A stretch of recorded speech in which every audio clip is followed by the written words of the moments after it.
Hey, salut tout le monde, ici Ricky, bienvenue au Ricky Show. Aujourd'hui, on va parler de la semaine 6 de Big Brother Célébrité. C'est la semaine où c'est que Kate est redevenue patronne. Elle avait été patronne pendant les croquettes, mais là, vraiment, je pense que ça a été vraiment son patron à elle, où c'est qu'elle a pris des décisions. C'est sûr qu'elle s'est fait influencer par certaines personnes, mais pour de vrai, je pense vraiment qu'elle a fait une bonne job. Je vous invite de rester jusqu'à la fin, parce que j'ai une petite annonce à vous faire à la fin, puis une petite surprise. Je sais que c'est un truc de YouTuber là, pour garder le monde jusqu'à la fin. Là. Ben, je l'utilise, là, je vais l'avouer.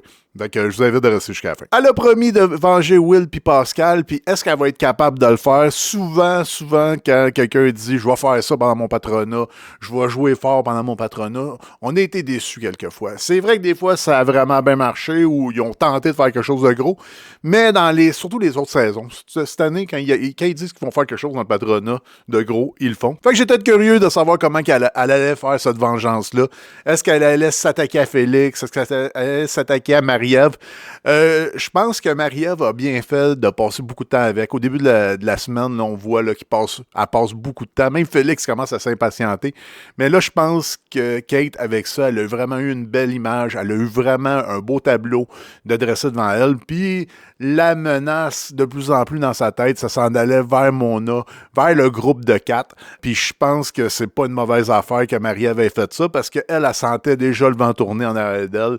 D'après moi, elle sentait qu'elle avait le moins de discussions, de vraies discussions, c'est qu'on parle vraiment de stratégie avec elle. Elle se sentait un petit peu mise à l'écart, puis je pense que c'est ça qui a mis un peu le feu aux poudres, puis que c'est ça qui a fait en sorte qu'elle ait eu cette discussion-là avec Kate. Puis là, au début, je me suis dit, as-tu vraiment bien compris? Parce que là, elle se fait expliquer la menace, elle voit tout, puis en fin de compte, qui qu'elle met sur le bloc? Elle met Félix, puis Marie-Ève, elle a au moins réussi à convaincre Félix de ne pas utiliser la barricade. Fait que ça, je pense que c'était un bon coup. C'était important qu'il ne l'utilise pas. Puis après ça, après ça, elle dit qu'elle veut jouer avec eux autres, qu'elle veut mettre quelqu'un en backdoor. C'est vraiment dur. Puis ça, on l'a vu dans les autres saisons. Quand tu mets deux personnes en danger pour essayer de sortir quelqu'un qui n'est pas sur le bloc, tu sais, si le bloc il bouge pas, là, puis ça se peut très bien que le bloc bouge pas, là, souvent, là, mais ça peut être très, très, très dangereux. Puis on a vu des histoires d'horreur arriver, là, aussi, des gens ont perdu des alliés comme ça en les mettant sur le bloc en voulant dire que c'était des pions, mais en fin de compte, ils sont sortis. Là. Mais je trouvais que la stratégie était bizarre parce qu'en plus, tu t'empêches d'avoir une personne qui vote. Moi, si j'aurais eu à parler à Kate, j'aurais dit, regarde, tu veux prendre mon autre front, mets-la sous le bloc avec un de ses alliés. Si quelqu'un sort de là, tu mets un autre allié.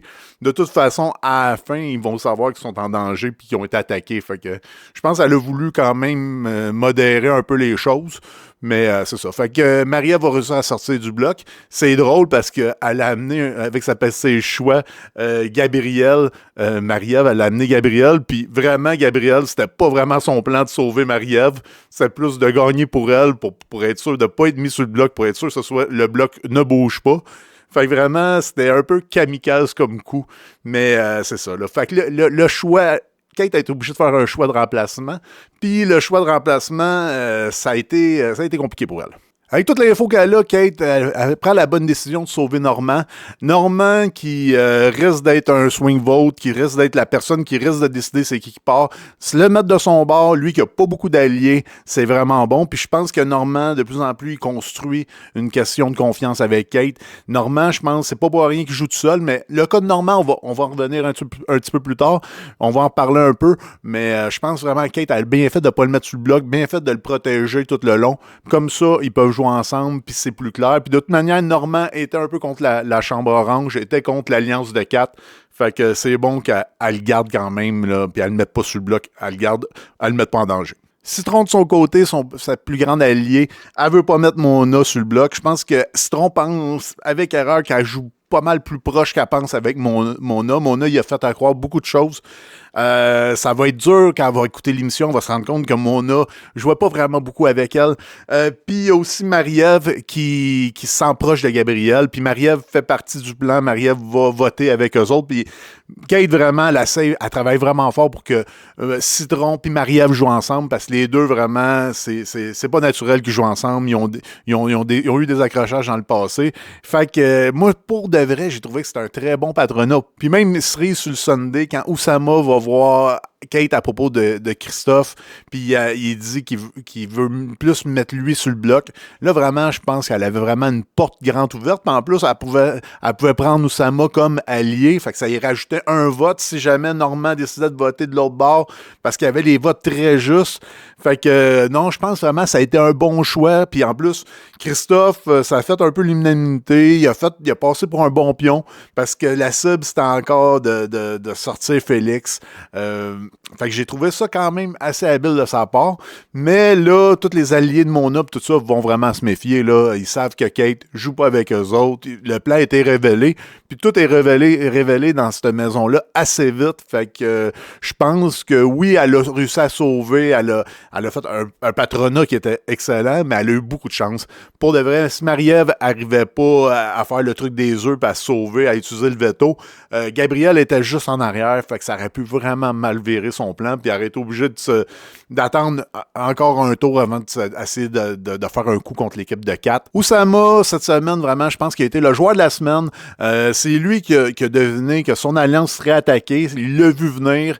Même, il se demandait comment ça se faisait que ses alliés vivaient encore dans un monde où c'est qu'il pensait que Normand aurait pu être le choix de remplacement, puis jouer le pion, puis vraiment que c'était Félix la cible. Lui, il a vraiment tout réalisé ça. Fait qu'il a été capable d'aller parler à Kate. Il a parlé avec une couple de personnes. Je pense vraiment que ça va être lui. Il a même pu parler à Félix. Puis on l'avait vu dans le passé qu'Oussama, Félix, il tenait à lui. Même quand Mona voulait attaquer Félix, Oussama, il était pas tout le temps d'accord avec ça. Fait que je pense vraiment que Oussama, là, il a vraiment élargi son jeu. Il est pas juste dans l'alliance des 4, qui est maintenant rendu l'alliance des 3, mais il a pas mal d'emprise dans la maison. Puis enfin, on le voit jouer. Enfin, on voit qu'il était capable de changer d'alliance au gré du vent. Mais à la fin, il se réconcilie avec Christophe.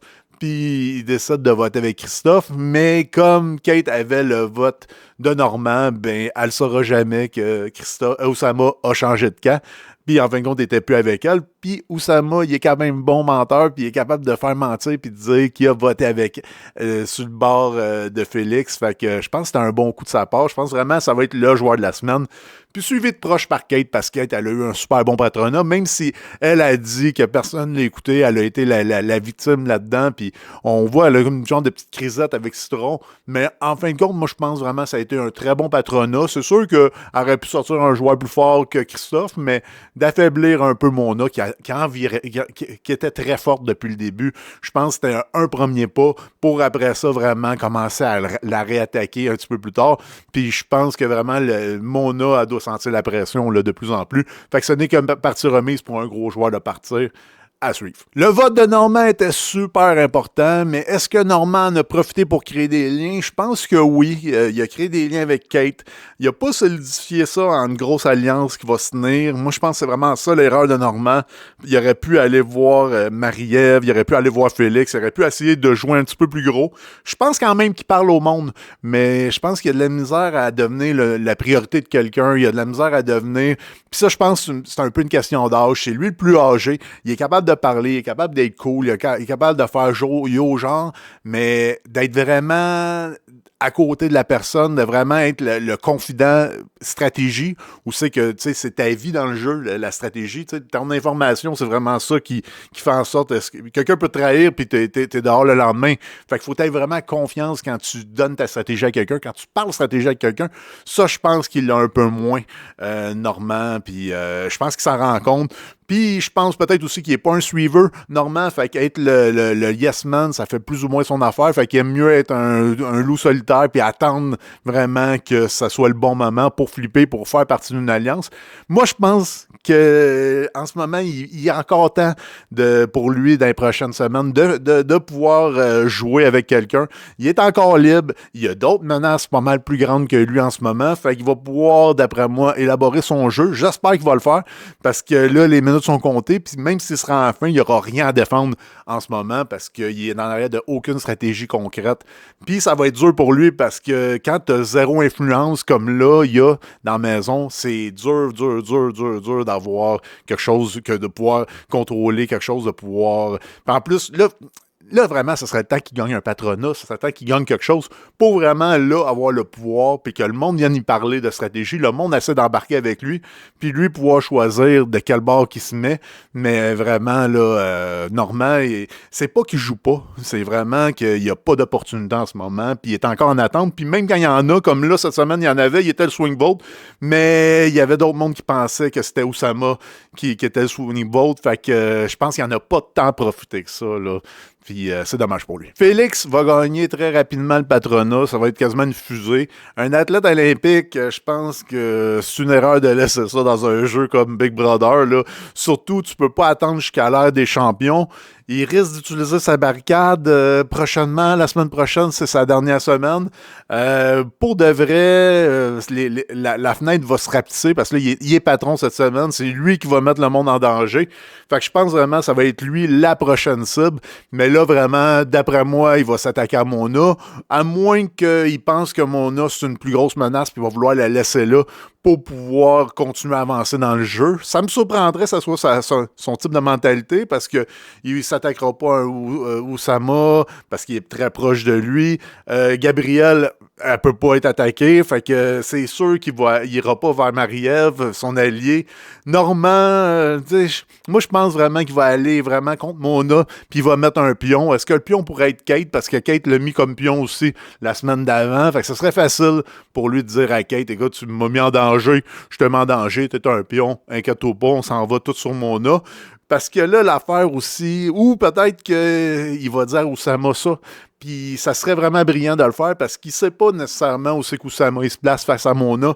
Puis je pense que c'est ça qui est le plus grand danger. Fait que peut-être mettre Oussama là, ça l'empêche de voter. Mais tu veux aussi avoir un plan B de remplacement qui pourrait revenir à Normand. Fait que j'ai bien hâte de voir comment ça va se passer cette semaine. Ça va être quoi les mises en danger. Mais d'après moi, Mona est très menacée. Il va falloir qu'elle se sauve avec le veto. Là. Gabriel Côté, on se le dit-tu que c'était vraiment le moment d'avoir l'immunité? Là? Écoute, il n'y avait pas un autre moment dans la saison qui était plus favorable. Puis on a vu que c'est un peu à cause de Mona qui avait dit à Christophe de le donner à Gabriel.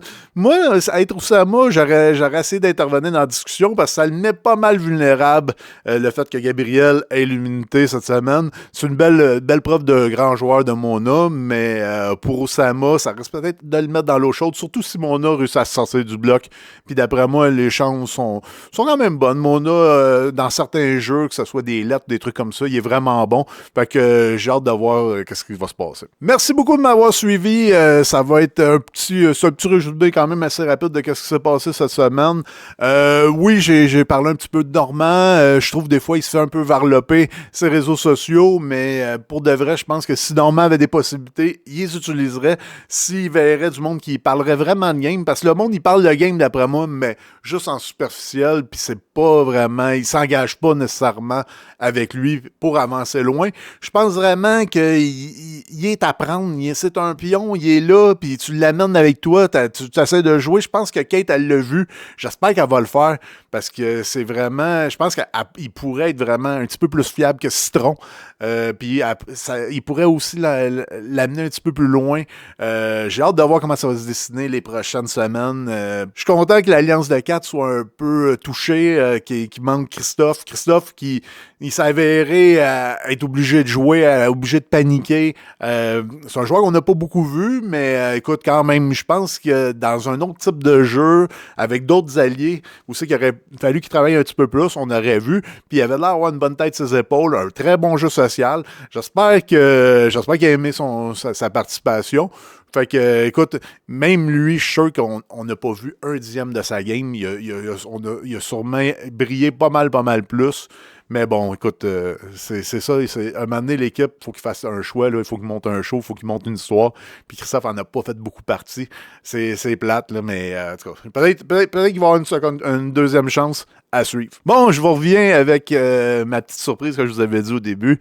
La semaine prochaine, moi, j'avais évalué que ce serait la mi-saison. En fin de compte, c'est pas trop la mi-saison, mais je vais faire un épisode bilan.